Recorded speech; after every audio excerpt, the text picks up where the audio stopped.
अस्सलामुअलैकुम। Tally school के इस एजुकेशन प्रोग्राम में खुश आमदीद।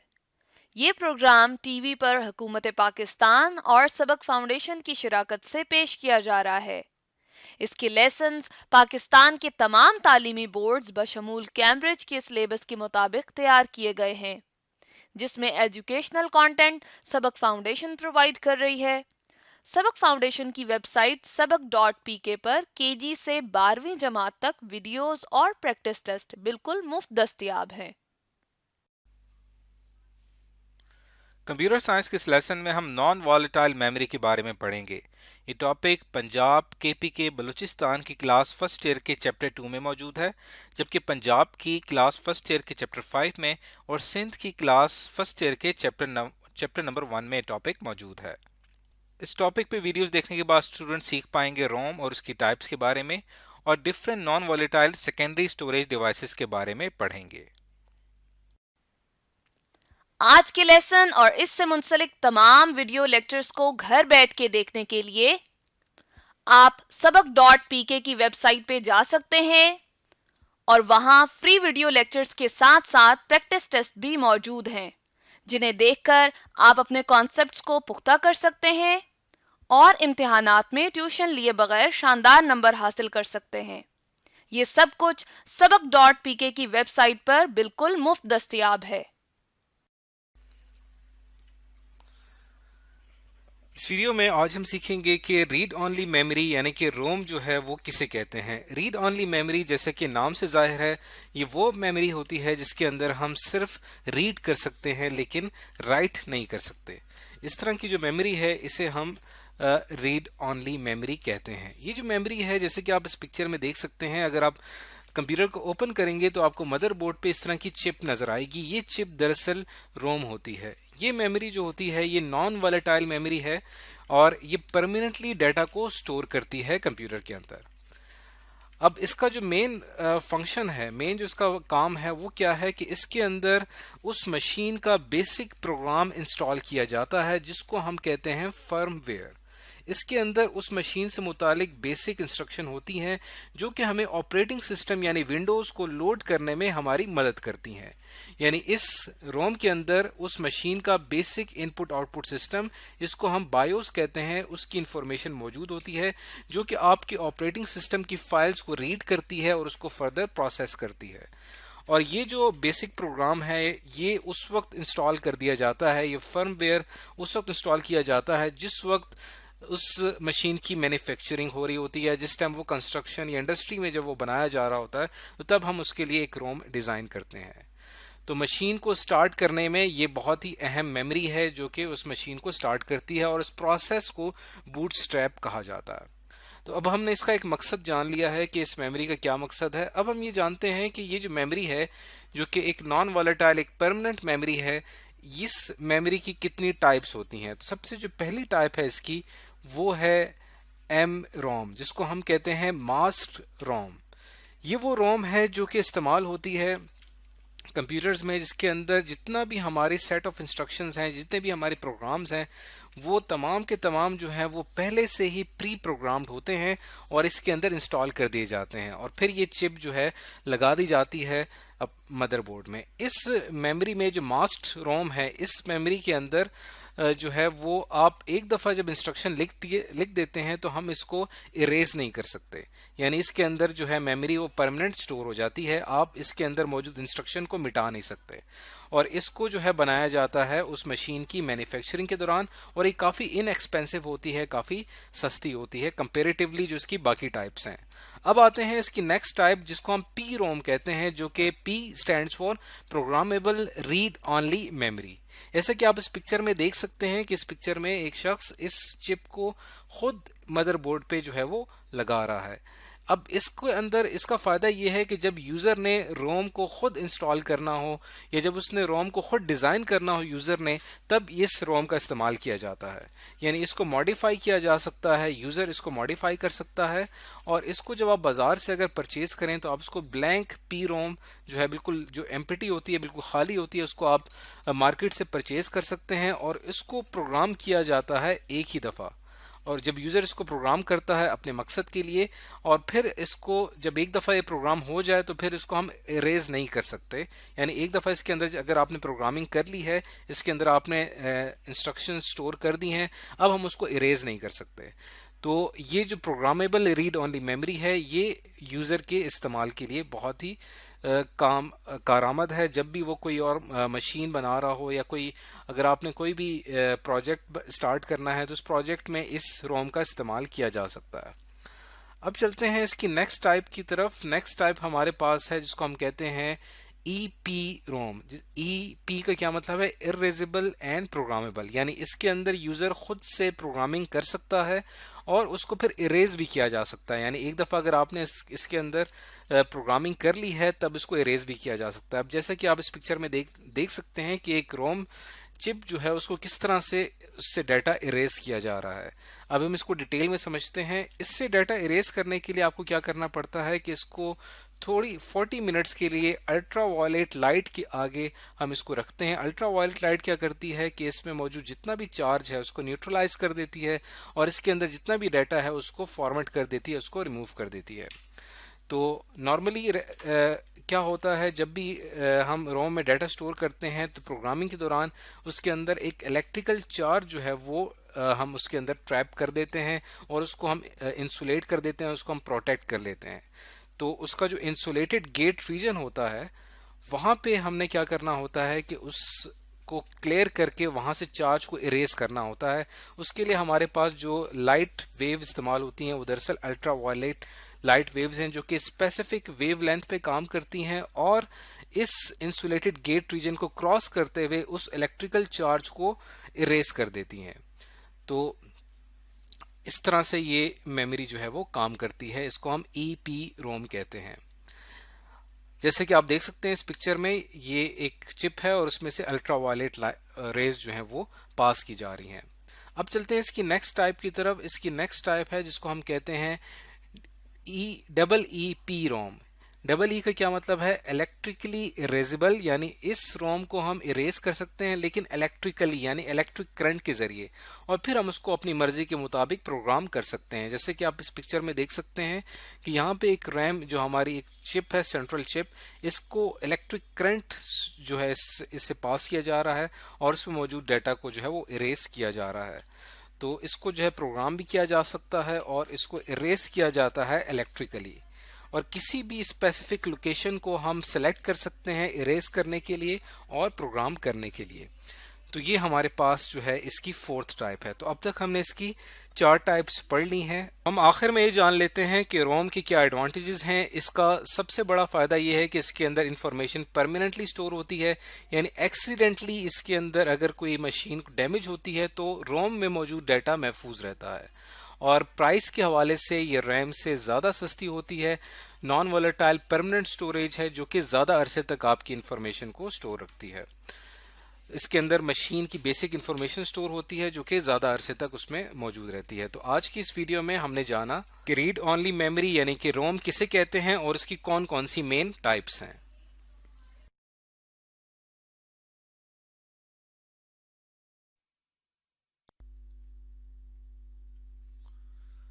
इस वीडियो में आज हम सेकेंडरी स्टोरेज डिवाइसेस की करेक्टरिस्टिक्स यानी कि उसकी प्रॉपर्टीज, उसकी खसूसियात के बारे में जानेंगे। सेकेंडरी स्टोरेज दरअसल हमें अच्छी तरह से पता है कि ये एक स्टोरेज हार्डवेयर है जो कि डाटा को स्टोर करने के लिए, जो कि बाइनरी डाटा को स्टोर करने के लिए इस्तेमाल होता है। अब सेकेंडरी स्टोरेज हार्डवेयर किसे कहते हैं? वो स्टोरेज हार्डवेयर जो कि हमारी मेन मेमोरी का यानी हमारी जो मेन मेमोरी है उसका हिस्सा नहीं है, बल्कि हम इसको एज ए सेकेंडरी यूज कर रहे हैं, यानी कि हमारा डाटा जो है वो इस स्टोरेज पे as a secondary data use हो रहा है। यानी कि हमारा जो मेन मेमोरी है वो मेमोरी होती है जो कि हमारा प्राइमरी डाटा उसको स्टोर करती है, जो कि कंप्यूटर ऑपरेशंस में अहम रोल प्ले कर रहा होता है। मेन मेमोरी की एग्जांपल्स हैं रैंडम एक्सेस मेमोरी, और इसके अलावा रीड ओनली मेमोरी, और जो हम अक्सर जो अपनी ऑपरेशंस फास्ट करने के लिए सीपीयू अपने ऑपरेशंस को फास्ट एफिशिएंटली परफॉर्म करने के लिए कोर मेमोरी का इस्तेमाल करता है, कैश मेमोरी। ये तमाम क्या है? ये हमारी मेन मेमोरी कहलाती हैं। जबकि सेकेंडरी स्टोरेज डिवाइसेस जो हैं वो इस मेन मेमोरी का हिस्सा नहीं होती, बल्कि वो एक सेपरेट मेमोरी है जो कि हमारे डाटा को परमानेंटली स्टोर करती है। यानी हमारा डाटा तब तक वहां पे स्टोर रहता है जब तक हम उसे खुद डिलीट ना कर दें। मेन मेमोरी में होता इस तरह से है कि हमारा जो डाटा है जब तक उसको पावर मिल रही होती है, खासतौर पे रैम रैम की एग्जांपल ये है यहाँ पे कि जब तक इसको पावर मिल रही होती है, इलेक्ट्रिसिटी पहुंच रही होती है, तब तक डाटा इसमें मौजूद रहता है और उसके बाद जैसे ही आप पावर टर्न ऑफ करते हैं तो यहाँ से डाटा खत्म हो जाता है। इसके मुकाबले में जो रीड ऑनली मेमोरी है ये भी हमारी एक किस्म की परमानेंट स्टोरेज है, लेकिन ये सिर्फ डाटा को रीड कर सकती है, जबकि कैश मेमोरी भी हमारे पास टेम्पररी है जो कि तब तक इसके अंदर भी डाटा रहता है जब तक इलेक्ट्रिसिटी पहुंच रही होती है। अब हम ये जानेंगे कि हमारे पास जो सेकेंडरी स्टोरेज डिवाइसेस हैं जो कि हमारे डाटा को परमानेंटली स्टोर करते हैं, इवन जब आप इलेक्ट्रिसिटी ऑफ कर देते हैं, आपका कंप्यूटर ऑफ हो जाता है, तब भी इस डिवाइस के अंदर डाटा मौजूद रहता है। अब हम इसकी कैरेक्टरिस्टिक्स पढ़ने से पहले हम पहले ये जानेंगे कि हमें सेकेंडरी स्टोरेज डिवाइस की ज़रूरत क्यों पेश आई। तो सबसे पहली चीज़ इसके अंदर ये है कि इससे पहले जो हम मेमोरी इस्तेमाल कर रहे थे, रैंडम एक्सेस मेमोरी, उसका साइज काफ़ी ज़्यादा कम था। यानी इसके अंदर हम अपना डाटा बड़ा लार्ज अमाउंट में स्टोर नहीं कर सकते थे। रैम जो थी वॉलेटाइल है, जिसका भी मैंने थोड़ी देर पहले जिक्र किया। रैंडम एक्सेस मेमोरी जो थी इसके अंदर डाटा टेम्पररी है, थोड़ी देर के लिए रहता है और उसके बाद वॉलेटाइल हो जाता है, यानी कि ख़त्म हो जाता है। और रैम जो है वो नॉट पोर्टेबल। पोर्टेबल का मतलब क्या है कि एक जगह से दूसरी जगह ले जाना भी उसको बहुत मुश्किल है, क्योंकि उसको हम इंसर्ट करते हैं मदरबोर्ड में और मदरबोर्ड उसकी प्रोसेसिंग को जो है वो आगे बढ़ाता है। इसी तरह जो हमने प्राइमरी मेमोरी यानी मेन मेमोरी की जो हमने बात की, इसका जो रोम है वो सिर्फ क्या करती है, डाटा को सिर्फ रीड कर सकती है। यानी अगर आप इसके अंदर डाटा राइट करना चाहें तो आप राइट नहीं कर सकते। तो हमारे पास जो अवेलेबल मेमोरीज थी, रैम, रोम और कैश जो है वो काफ़ी एक्सपेंसिव होती है और ये भी काफ़ी स्मॉल होती है। तो हमारी जो अवेलेबल मेमोरीज थी वो हमारी रिक्वायरमेंट को फुलफिल नहीं कर रही थी। यानी अगर हम डाटा ज़्यादा अरसे के लिए स्टोर करना चाहते हैं तो हमें ज़रूरत थी एक ऐसी मेमोरी की जो कि हमारे डाटा को ज़्यादा अरसे के लिए स्टोर करे और उसके अंदर ये भी सलाहियत हो कि हम डाटा को एक जगह से दूसरी जगह आसानी से ले जा सकें, ताकि यानी हमें तलाश थी एक पोर्टेबल स्टोरेज की। तो वो जो हमारी ये जितनी भी नेसेसिटीज थी, जितनी भी हमारी ज़रूरियात थी, ये हमारी पूरी होती है सेकेंडरी स्टोरेज से। और इसके अंदर ये प्रॉपर्टीज़ हैं। पहली प्रॉपर्टी इसकी ये है कि इसकी जो कैपेसिटी है वो काफ़ी ज़्यादा होती है। यानी इसका जो साइज़ है वो काफ़ी ज़्यादा होता है। आपने देखा होगा कि आजकल जो मॉडर्न कंप्यूटर लैपटॉप्स होते हैं इसमें 500 GB, इसके अलावा 1000 GB यानी 1 TB तक भी डाटा स्टोर हो सकता है। उसके मुकाबले में ये जो हमारे पास सेकेंडरी स्टोरेज डिवाइसेस हैं ये पोर्टेबल होती हैं, जैसे कि आपने यूज़ किया होगा यूएसबी ड्राइव्स, जिसको आप एक जगह से दूसरी जगह ले जा सकते हैं। सीडीज, डीवीडीज, उसको भी आप एक जगह से दूसरी जगह ले जा सकते हैं। एक्सटर्नल हार्ड डिस्क हमारे पास आती हैं। तमाम एग्जांपल हैं पोर्टेबिलिटी की। और पोर्टेबल मीडियम का क्या मतलब है कि आप अपने कंप्यूटर से डाटा लेने के बाद उसको एक जगह से दूसरी जगह किसी दूसरी डिवाइस में स्टोर करके ले जा सकते हैं। इसकी ड्यूरेबिलिटी जो है वो काफ़ी ज़्यादा होती है, क्योंकि इसके अंदर डाटा जो है वो ज़्यादा अरसे के लिए स्टोर रहता है। और इसकी कॉस्ट जो है वो कंपेरेटिवली जो हमारी मेन मेमोरी है उसके मुकाबले में काफ़ी ज़्यादा कम होती है। और ये नॉन वॉलेटाइल है, यानी इसके अंदर डाटा परमानेंट स्टोर होता है, डाटा वॉलेटाइल नहीं होता। यानी कि डाटा जो है वो टेम्पररी नहीं होता बल्कि परमानेंट होता है।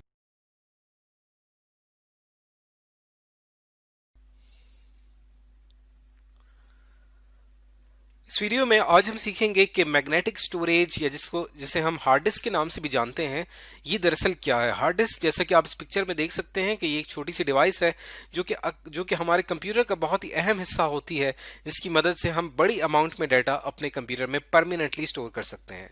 तो हार्ड डिस्क जो है वो दरअसल इसे कहते हैं हम इलेक्ट्रोमैकेनिकल डाटा स्टोरेज डिवाइस, क्योंकि इसके अंदर इलेक्ट्रिकल चार्ज का इस्तेमाल किया जाता है और इसके अंदर एक मैकेनिकल मूवमेंट होती है। यहाँ पे एक पार्ट लगा हुआ है, इसको हम आगे चल के डिस्कस करेंगे इन डिटेल। और उसके बाद जो है हम इस डिस्क में डाटा स्टोर कर सकते हैं। ये एक मैग्नेटिक डिस्क है और इसके अंदर डाटा कैसे स्टोर होता है इसको हम पढ़ेंगे आगे चल के।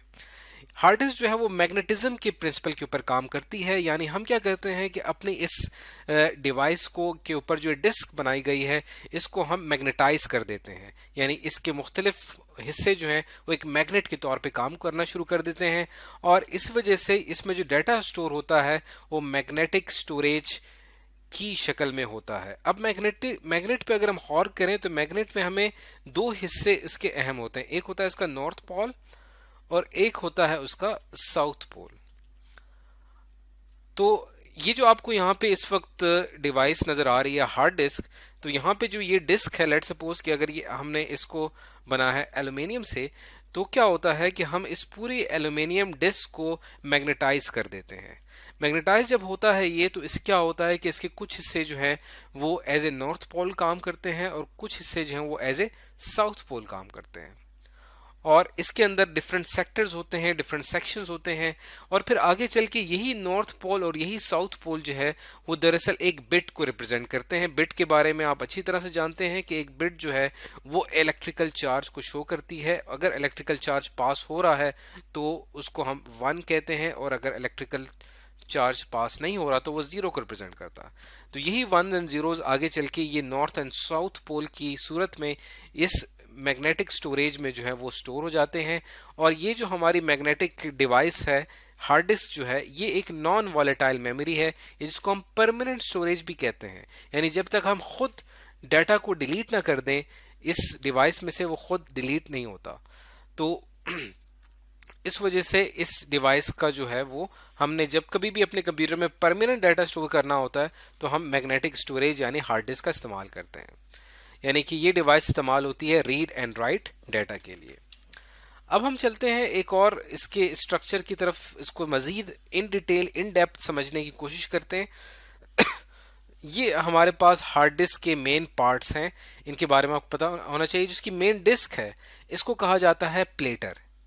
ये जिसको अभी हमने ऊपर भी देखा, ये यहाँ पे ये एक प्लेटर है। और उसके बाद जो है इसके सेंटर का जो एरिया है इसको हम स्पिंडल कहते हैं, और इसके ऊपर हमने एक छोटी सी एक डिवाइस होती है, एक आर्म होता है, इसको एक्वेटर कहते हैं। ये क्या करता है, इस प्लेटर के साथ स्ट्राइक करता है और स्ट्राइक करके इसको मैग्नेटाइज कर देता है। और इस एक्वेटर के यहाँ पे जो एक्सिस है, यहाँ पे क्या होता है कि इस एक्वेटर के एक्सिस पे एक कॉइल होता है, और इस कॉइल में से जो है वो इलेक्ट्रिक करंट पास होता है, और उसके इलेक्ट्रिक करंट पास होने से क्या होता है कि उसके गिर्द एक मैग्नेटिक फील्ड क्रिएट हो जाती है। इस फिनोमेना को मैग्नेटिज्म कहा जाता है। यानी मैग्नेटिक फील्ड क्रिएट करने के लिए आपको क्या करना पड़ता है, किसी भी कॉइल में से या किसी भी वायर में से जब भी हम इलेक्ट्रिक करंट पास करते हैं तो उसके गिर्द एक मैग्नेटिक फील्ड बन जाती है। तो यहाँ से मैग्नेटाइजेशन का प्रोसेस स्टार्ट होता है, और उसके बाद यही मैग्नेटाइजेशन का प्रोसेस क्या करता है कि हमारी इस मेन प्लेटर को, मेन डिस्क को मैग्नेटाइज कर देता है, जिससे हमारा डाटा जो है वो इस मैग्नेटिक डिस्क में स्टोर होता है। और यहाँ पे कुछ हम अपनी वायर्स कनेक्ट करते हैं। यहाँ पे पावर कनेक्टर है जो कि पावर सप्लाई से यहाँ पे इसको इलेक्ट्रिसिटी मिल रही होती है। ये इसका आईडीई कनेक्टर है जिससे ये कनेक्टेड होता है हमारे मेन मदरबोर्ड के साथ। और यहाँ पे एक जंपर ब्लॉक है जो कि एक और वायर होती है जो कि हम इसको कनेक्ट करते हैं अपने मदरबोर्ड के साथ। तो ये हमारे पास जो है हार्ड डिस्क एक डिवाइस है, इसके हमने मेन पार्ट्स समझ लिए। अब हम जानते हैं कि ये इसकी वर्किंग कैसे होती है। अब यहाँ पे आप देख सकते हैं कि ये जो डिस्क है, इस डिस्क के अंदर अगर हम इसको माइक्रोस्कोपिक इसका जायजा लें तो इसके अंदर इस तरह के छोटे छोटे पार्ट्स होते हैं जो कि मैग्नेटाइज हो जाते हैं। और हर पार्ट जो है वो क्या करता है कि इस तरह से दो पोल्स की शक्ल में एक्ट करता है। यानी एक हिस्सा जो है वो लेट सपोज नॉर्थ पोल की सूरत में काम कर रहा है, दूसरा हिस्सा जो है वो साउथ पोल की सूरत में काम कर रहा है, और फिर यही पार्ट जो है वो बिट्स को रिप्रेजेंट करते हैं। यानी अगर हम लेट सपोज मान लें कि नॉर्थ पोल जो है वो 1 को रिप्रेजेंट कर रहा है और साउथ पोल जो है वो 0 को रिप्रेजेंट कर रहा है, तो इस तरह से 1s एंड 0s का जो डाटा जितना भी है वो इस तरह से मैग्नेटाइज फॉर्म में इस डिस्क में स्टोर होता है। अब अगर हम इसको जो हमारी मेन डिस्क है, जो प्लेटर है, इसके अंदर हमारा सारा डाटा होता है। इसके अंदर कुछ हिस्से होते हैं जो हमें पता होने चाहिए। ए पार्ट जो है इसका वो क्या है, ट्रैक कहलाता है। यानी इसके अंदर जो आपको ये सर्कुलर पाथ्स नजर आ रहे हैं ये तमाम ट्रैक्स हैं। उसके बाद यहाँ पे जो आपको ये आर्क की शक्ल में ये एरिया नजर आ रहा है इसको हम सेक्टर कहते हैं। और इसी तरह जो आपको यहाँ पे सी पार्ट है ये क्या है, सेक्टर ऑफ अ ट्रैक। यानी ये हमारे पास पूरा जो एक ट्रैक है ये रेड कलर का, और फिर यहाँ पे जो स्पेसिफिक एरिया है ये सेक्टर का है, तो ये दरअसल इस स्पेसिफिक सेक्टर का ट्रैक है। और इसी तरह अगर 3 सेक्टर्स एक साथ मिल जाएं तो वो मिलकर क्या बनाते हैं, एक क्लस्टर बनाते हैं। तो हमारा डाटा जो है वो इन्हीं सेक्टर्स में डिवाइडेड होता है और इन सेक्टर्स में हम अपना तमाम डाटा स्टोर करते हैं।